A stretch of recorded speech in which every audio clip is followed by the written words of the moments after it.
જો મિત્રો આ રીતે આપણે ટેકા લાવેલા છીએ, લગભગ 20-25 આવા ટેકા લાવ્યો છું. 10-12 જે મારે વેનનો ભાગ છે એમાં આ ટેકા આપણે નાખવાના છે અને ત્યાર પછી આ રીતે આપણે આખું આયોજન કરેલું છે. નમસ્કાર ખેડૂત મિત્રો, તમે પહેલાં સરખું ધ્યાન દેતા નથી, ખર્ચા કરી નાખો છો અને પછી અમને કોમેન્ટ કરીને પૂછો છો કે ભાઈ સંજીવભાઈ આ વસ્તુનું આમ કેમ થયું ને આનું આમ કેમ થયું. તો મિત્રો જો અત્યારે હું જે લાવ્યો છું એમાં એક આ દોરી છે જેનો મેં પહેલાં પણ વિડીયો બનાવેલો છે, જે પ્લાસ્ટિકની દોરી છે જે 200 રૂપિયાની અત્યારે હું લાવ્યો છું. આપણે મારા બાજુમાં ટાણા છે, ટાણા ગયો મને 250 રૂપિયા લીધા મારી પાસેથી અને અત્યારે આના ફક્ત 200 રૂપિયા ભાવ છે. એ 200 રૂપિયામાં તમને અલંગથી મળી રહેશે અને તમારી આજુબાજુમાં વેચાતી હોય જેને કહેજો કે ભાઈ આનો 200 રૂપિયા ભાવ છે ને બધે 200 રૂપિયા લેશે તો અમને ખોટો છેતરમાં. હવે વાત રહી આની. હવે બીજી વાત મિત્રો આવે છે, આપણી પાસે 4 જાતના ટેકા છે. તમે આ જોઈ શકો છો. એક આ સફેદ, ત્યાર પછી આ વજનદાર પીળો, આ એનાથી હળવો અને આ એનાથી હળવો. તો મિત્રો આ જે છે આપણે ધારો કે આનાથી પણ મોટા આવે છે પણ આપણે રોજની બીક નથી, કારણ કે આપણે તાર ફેન્સિંગ છે પણ તારની નીચેથી ભૂંડ આવી જાય એમના માટે અત્યારે આપણે ઝટકો ગોઠવવાનો છે. એટલે એમના માટેથી આપણે આ ટેકા લાવ્યા છીએ. તો એમાં મિત્રો આ જે છે આ 50 રૂપિયાનું કિલો છે અને 2 ટીકા મૂકો ત્યાં 1.5 કિલો થઈ જાય છે. એટલે આપણને આ વસ્તુ જે છે તે થોડી મોંઘી પડે છે. ત્યાર પછી મિત્રો આવે છે આ વસ્તુ જે આપણે 2 ટેકામાં 1.25 કિલો જેવું થાય છે. એટલે આપણને આ બહુ મોંઘું પડતું નથી અને આનો પણ 50 રૂપિયા ભાવ છે. હવે ત્યાર પછી મિત્રો જે આ વસ્તુ છે એ એક દાંડિયામાં 1.5 કિલો કે 1.25 કિલો જેટલો વજન થઈ જાય છે અને આ પણ 50 રૂપિયાનો કિલો છે.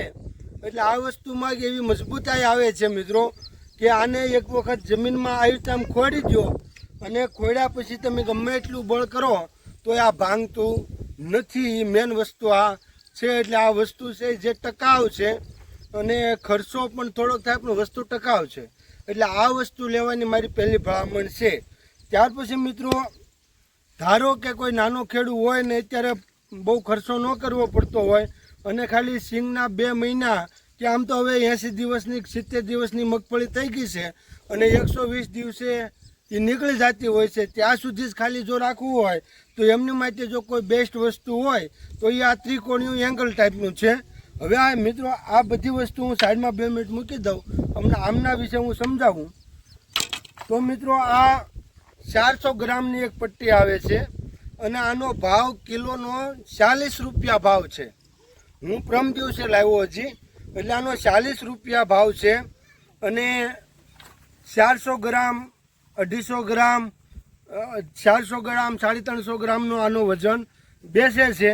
અને મિત્રો ઘેરે લાવી અને ત્યાર પછી મેં એક જુગાડ કરી નાખ્યો, કારણ કે મિત્રો આ વસ્તુ છે તે વજનદાર છે, જાડી છે અને મજબૂત છે.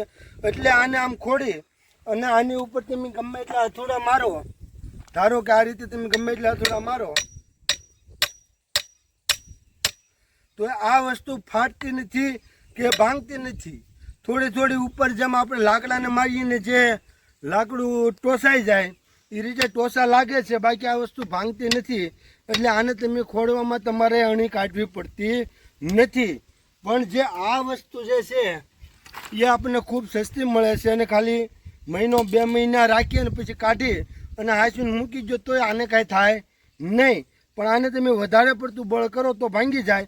હવે મિત્રો આ વસ્તુ જે છે એને ઉપર 4 રીતે મારો એટલે આ વસ્તુ સિરાઈ જાય, અહીંથી ફાટી જાય છે. એટલા માટે આપણે આનું શું કરવાનું છે કે નીચે આ રીતે મશીનથી મેં અણી કાઢી નાખી છે. જુઓ આ રીતે મશીન મારી અને મેં અણી કાઢી નાખી છે, જેથી કરી અને આપણે આ રીતે મૂકીએ અને 2 ટોસા મારી અને આ ઊભું રહી ગયું.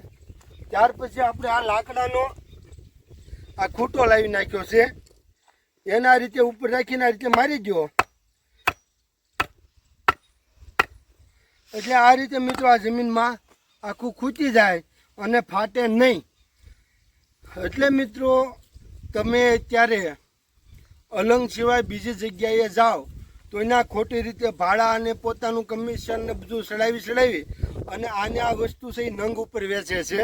એટલે એક નંગના તમને 50 રૂપિયા કે તો એક નંગના 50 રૂપિયાનું એટલે 1 કિલોમાં તમને 3 નંગ જેવું મળી રહે આમાંથી.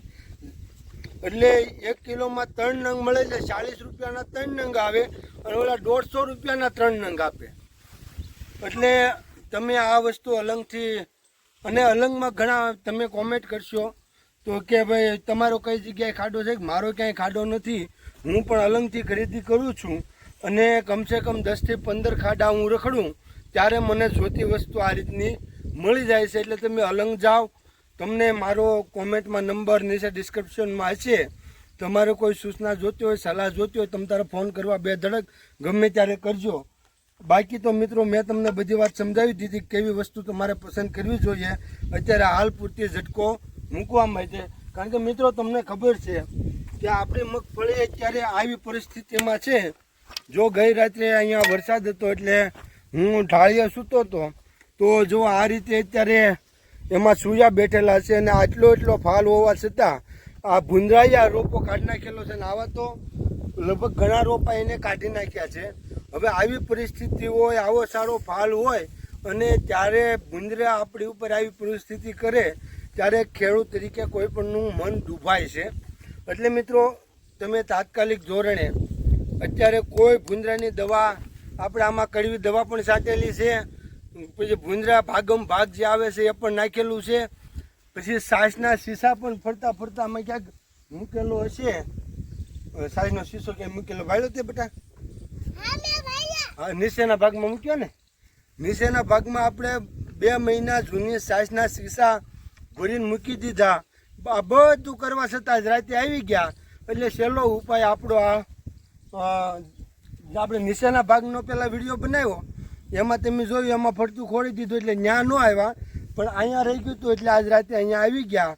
એટલે પાછા મારા હું નીચે જુઓ આ બધી જાતના નમૂના લેતો આવ્યો ને, આ બધી જાતના આપણે ખૂંટા લેતા આવ્યા.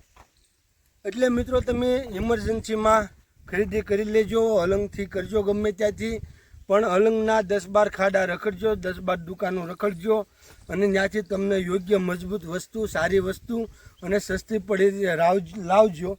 બાકી મોંઘામાં પડતા નહીં, પછી કોમેન્ટ કરતા નહીં કે અમને મોંઘી પડી. કારણ કે ટાઈમ લઈને અલંગમાં જશો એટલે કોઈ વસ્તુ મોંઘી નહીં પડે, બધી વસ્તુ ત્યાં મળી રહેશે. તો જુઓ મિત્રો, આ રીતે આપણે ટેકા લાવેલા છીએ. લગભગ 20-25 આવા ટેકા લાવ્યો છું.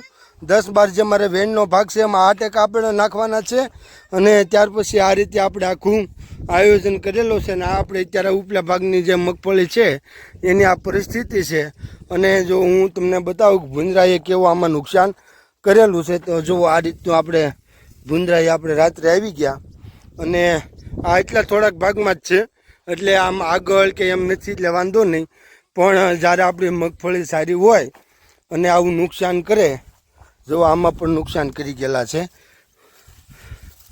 એટલે મિત્રો આવી વસ્તુ હોય, આવો સારો ફાલ હોય અને જ્યારે નુકસાન કરે ત્યારે આપણને ઘણું દુઃખ થતું હોય છે. હવે જો આ કેવો ફાલ છે અને આવા ફાલમાં જ્યારે ભૂંદરા આવી જાય અને આપણી મગફળીને નુકસાન કરી નાખે ત્યારે કોઈ પણ ખેડૂત હોય એને મિત્રો દુઃખ થતું હોય છે.